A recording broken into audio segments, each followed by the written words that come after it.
On September 14, 2023, the United Auto Workers, or UAW, announced strikes which crippled production at the big three US automakers, GM, Ford, and Stellantis, previously known as Chrysler. The UAW complains that their 150,000 members have seen stagnant wages over the past decade, which have not kept up with inflation. They're demanding a 40% wage increase, a 4-day workweek, cost of living adjustments, greater job security, and defined benefit pension plans. Ford CEO Jim Farley said that accepting the union's demands would bankrupt the company, as it would be impossible for them to compete with non-unionized automakers. The domestic cost of labor for the big three automakers currently sits at $64 per hour. Non-unionized automakers like Tesla have an estimated labor cost of $50 per hour. The UAW's demand would increase the cost to $150 per hour, more than triple their non-union competitors. At the same time, the big three need to spend tens of billions of dollars to transition into electric vehicles over the coming years. They've been planning to use the profits from their internal combustion engine cars to fund this transition. But if they agree to the union's demands, even their internal combustion engine vehicles will lose money. But the union refuses to back down and has categorically rejected counterproposals from the automakers. In this video, we'll look at the existential threat the UAW poses to the big three automakers, and how this plays to the benefit of non-unionized EV makers like Tesla. The transition to electric vehicles shows how important it is to pace with the ever-changing world of technology. Engineers who used to work on internal combustion engines now need to change their focus to battery and digital technologies to remain relevant. Luckily, the best way to stay up to date on the latest technological concepts doesn't require thousands of dollars or years of schooling. It's actually free and easy. Brilliant is the best way to learn math, data science, and computer science. It's fun and interactive, with thousands of lessons from basics to advanced topics, and new lessons added every month. I've particularly enjoyed their How Technology Works courses, which teach you how electronic components like transistors and capacitors work. It also teaches you practical things like why some passwords are more resistant to hackers than others. Many of the technologies we use in our daily lives are like black boxes, as we have no idea how they function. But with Brilliant, you can begin to understand what's going on at a fundamental level. The interactive learning that Brilliant provides is proven to be 6 times more effective than passive learning like watching lecture videos. This means that you can master big concepts in as little as 15 minutes per day.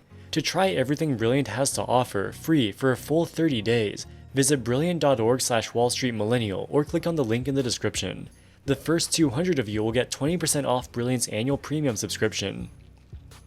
The UAW was founded in the 1930s and quickly organized workers from Ford, GM, and Chrysler. The union elects representatives who negotiate with the automakers on behalf of their members. If the automakers are unwilling to meet the union's pay demands, the union will strike, refusing to work. In recent decades, foreign automakers like Toyota and Nissan, as well as new companies like Tesla, have set up factories in the US. The UAW has attempted to unionize these new plants, but for the most part, these efforts have failed. Non-unionized automakers pay their workers only about 10 to 20% less than their union counterparts, of which 1.4% goes to union dues. Thus, the benefit for joining the union is only limited, and many workers fear that the union may cause the automaker to shut down the factory altogether. Thus, the American auto industry has been segregated into 2 sections. The big three automakers have to negotiate with the UAW, while for the most part, all other automakers don't. Throughout the 1990s and 2000s, American automakers started to lose market share to foreign competitors. This was in part due to poor design choices, but some blame must be given to the UAW. By 2008, the average cost of labor at UAW plants was $10 per hour greater than cars made in Europe or Japan. This came to a head with the 2008 Great Recession. With the big three already paying too much to their workers, they were hit hard when unemployment rose and automobile demand collapsed. Ultimately, GM and Chrysler declared bankruptcy and were forced to accept government bailouts. In an effort to save the industry, the government negotiated a deal with the UAW to significantly decrease their wages going forward. This agreement included a substantial decrease in hourly wages for new workers, the elimination of defined benefit pension plans, and a removal of cost of living adjustments, which previously increased wages each year in line with inflation. In 2007, the average cost per hour of labor at UAW factories was $78. To be clear, nobody was getting paid $78 per hour. The maximum wage was only $28. But you also have to consider the cost of employer-provided healthcare, employer contributions to defined benefit pension plans, and paid time off. After the 2009 deal, the average cost decreased substantially to $56 per hour.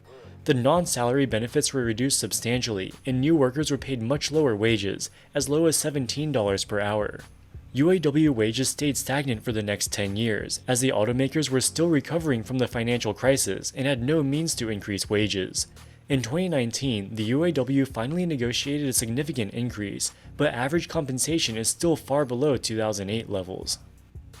And this brings us to the current situation. In 2023, the UAW elected a new president, Shawn Fain, who is demanding massive pay and benefit increases. He complains that the big three automakers are making record profits and increasing the salaries of senior executives. At the same time, UAW workers have seen a pay cut in real terms, as their wages have not kept pace with inflation. This strike comes at the worst possible time for the big three, as they're already losing billions of dollars on their electric vehicles, which has put them in a precarious financial position already. In recent years, the big three automakers have been investing heavily in electric vehicles in an effort to compete with Tesla. Transitioning to EVs has become a priority, with countries in Europe as well as California planning to ban the sale of internal combustion engine cars by 2035. The legacy automakers need to invest tens of billions of dollars to repurpose their factories to build EVs. Additionally, their lacking battery technology currently puts them at a severe cost disadvantage compared to Tesla. For example, in the first half of 2023, Ford sold 47,000 electric vehicles. This is the most out of any of the big three, but it still represents just 2% of their total sales. The average selling price was $53,000, but it cost them $91,000 to make each vehicle, leading to a $38,000 per vehicle loss. As it turns out, electric vehicles are actually easier to build than internal combustion engine cars. They have less parts and require 40% less labor to assemble. The reason they cost so much more is because of the batteries.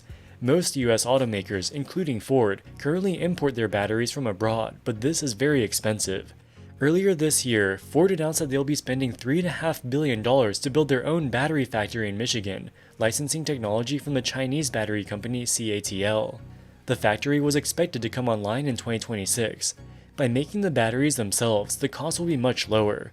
Jobs at the new battery factories could replace many of the jobs lost on the assembly lines. As part of the negotiations, Shawn Fain is demanding that wages at these battery plants must be the same or higher than the wages that they are demanding for existing Ford factories. This is despite the fact that the workers at these new battery factories have not voted to join the UAW, as they do not yet exist. As the UAW negotiations stalled, Ford halted construction on their new battery factory. They won't continue construction until they have certainty that they can operate it competitively. Basically, Ford is saying that if the UAW gets the wages it wants, it would be impossible to make electric vehicles profitably. Thus far, the UAW and automakers can't come to an agreement. The automakers say that the union's demands would bankrupt them. The UAW says that the automakers are making record profits, and CEO compensation has increased while wages for production workers have remained stagnant. The CEO compensation issue is a distraction. The highest paid of the big three is GM CEO Mary Barra, who made $29 million last year. While you can argue about whether or not this is excessive, it's a rounding error compared to the tens of billions of dollars that they paid to UAW workers. On the issue of record profits, it is true that the big three had a great year in 2022. For example, Ford's North America segment generated $9 billion of pre-tax profit, although a lot of that profit came from cars made in Mexico. It is estimated that UAW's demands would add roughly $20 billion per year of cost to each of the three automakers. That would turn the $9 billion profit into an $11 billion loss. Not only that, but Ford plans to invest $50 billion over the next 3 years in an effort to transition 1/3 of their production to electric vehicles by 2026. Remember, only 2% of their vehicle sales are electric today, so it will be a huge effort to reach this goal. The increasing difficulties with the UAW will likely push the big three to shift more of their production south of the border. All of the big three have factories in Mexico. The USMCA trade deal allows them to be exported to the US and Canada without tariffs. The Mexican factories are also unionized, but wages in general are much lower. The starting wage is the equivalent of $3 per hour, less than a fifth of the starting wage of UAW workers, even under the existing contract. As an example, Ford operates 2 factories in Mexico making 400,000 cars per year, the vast majority of which are exported to the US and Canada. This is compared to 1.8 million cars that they make each year in the US. If the UAW forces untenable wage increases, the big three will have no choice but to lay off US workers and move more production to Mexico. But this will only work for internal combustion engine vehicles. The $7,500 EV tax credits from Biden's Inflation Reduction Act are only eligible for cars assembled in the US. This puts the Big Three in a difficult position as the industry transitions to EVs. They're already uncompetitive with Tesla, and raising wages for UAW workers will make the situation even worse. The most obvious beneficiary is Tesla. It's in Tesla's interest for these Big Three to remain uncompetitive in electric vehicles so that they can maintain their dominant market share. But surprisingly, Musk has come to the defense of the Big Three, calling the UAW's demands ridiculous and saying the Big Three will go bankrupt under the new terms. So why is Musk saying this? Why not just sit back and watch his competitors struggle? Tesla is an obvious beneficiary of the UAW strike in the short term, but in the long term, the story is a bit more complicated. In theory, there's nothing stopping Tesla's workers from joining the UAW if a majority of them vote in favor of this. And if this happened, Tesla would end up in the same predicament as the Big Three. In 2017, some workers at Tesla's Fremont, California factory contacted the UAW and tried to organize a union vote. Elon Musk is a strong opponent of unions. He fired one of the employees involved in the union activism and put out a tweet saying that workers would lose their stock options if they unionized. A court ruled that both of these actions were in violation of labor laws. If workers want to unionize, companies aren't allowed to stop them or retaliate against employees who vote in favor of unionization. The reason that Tesla's workers have thus far failed to unionize is because under the existing contracts, UAW workers only get paid about 10 to 20% more than non-union workers. However, if the UAW secures a big pay raise, the gap will widen significantly, providing a greater motivation to join the union. That's why Musk is so scared of the current strikes at the Big Three. With that being said, it's extremely unlikely that the UAW will secure anything close to what they are currently demanding, as the Big Three simply can't afford it. It's unclear what the UAW is realistically trying to accomplish with its current strikes. Regardless of the outcome of the negotiations, the UAW's excessive demands will almost certainly accelerate the outsourcing of internal combustion engine vehicle production to Mexico. It has cast serious doubt on the Big Three's plans to invest in electric vehicles. Alright guys, that wraps it up for this video. What do you think about the UAW strikes? Let us know in the comments section below. As always, thank you so much for watching and we'll see you in the next one. Wall Street Millennial, signing out.